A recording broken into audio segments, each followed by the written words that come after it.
Hi everyone, welcome to Maximum Attack Rallying and to your Thursday dose of rallying chit chat. Today is again about the FIA and the ongoing swearing drama. It looks like the FIA has tried to finally draw a line under this whole affair by publishing detailed regulations updating its sporting code. They have said that a review led by President Mohammed bin Sulayem has concluded and we now see the full regulation changes. It's interesting, isn't it, that he is kind of front and center in this announcement. I know that's not that unusual in regulation terms, but it just, I don't know, it feels slightly different, doesn't it? Given that it was his comments that were so inflammatory and kind of kicked off this whole thing when he talked about swearing and rapping and all kinds of other things. So he has either realized the error of his ways, or this is a deliberate ploy to attach him to a positive news story. Make up your own minds.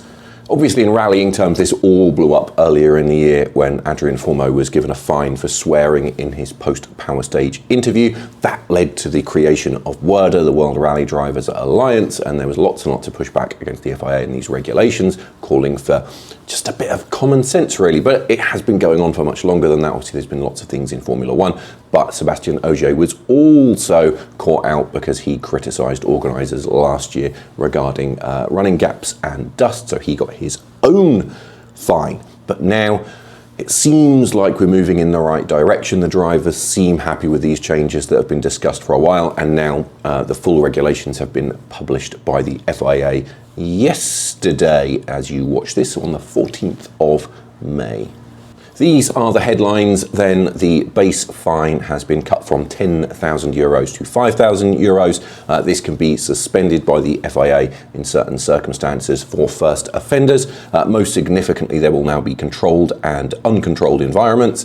This means that behaviour in the heat of the moment would be treated differently to behaviour in a press conference or a media zone, for examples, and critically, abuse of officials. That will now be punished with sporting penalties rather than financial ones, which is rather interesting. Of course, the FIA has given itself room for discretion, which is, I mean, it's sensible, isn't it? You have to be flexible, but I think it always concerns me when you see discretion because you never know what's going to happen with the FIA.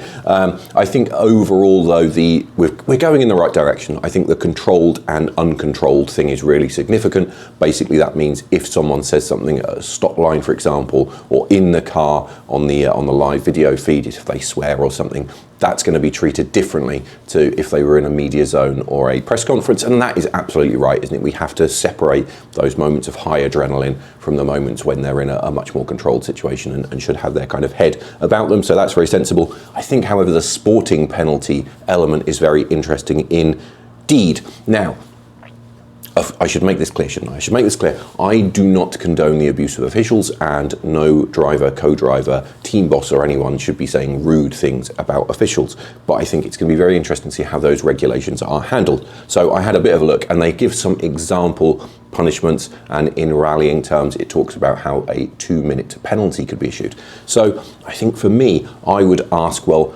what constitutes abuse? Because, you know, going back to this example of Sébastien Ogier, who has been critical in the past of organisers for running order and for time gaps, well, does that constitute abuse? You know, if he's upset and he says, well, this is stupid, we should have a 3-minute gap instead of a 1-minute gap. Well, you know, we've already seen that can attract a penalty, and yes, you've got this controlled and uncontrolled element to think of, but it concerns me a little bit that maybe someone could say something, so, you know, raise a legitimate safety concern, and that could be interpreted in the wrong way, and they could then get a penalty. And we don't want people to be losing rallies or championships based on penalties. That is not good for anyone. So I think there is a little bit of concern there. But as I said, overall, I think this goes in the right direction. I think that controlled and uncontrolled element is a really significant step. So I'm pleased about that. And I just hope that common sense prevails. I think that's the main thing, isn't it? This discretion that the FIA allow themselves. I just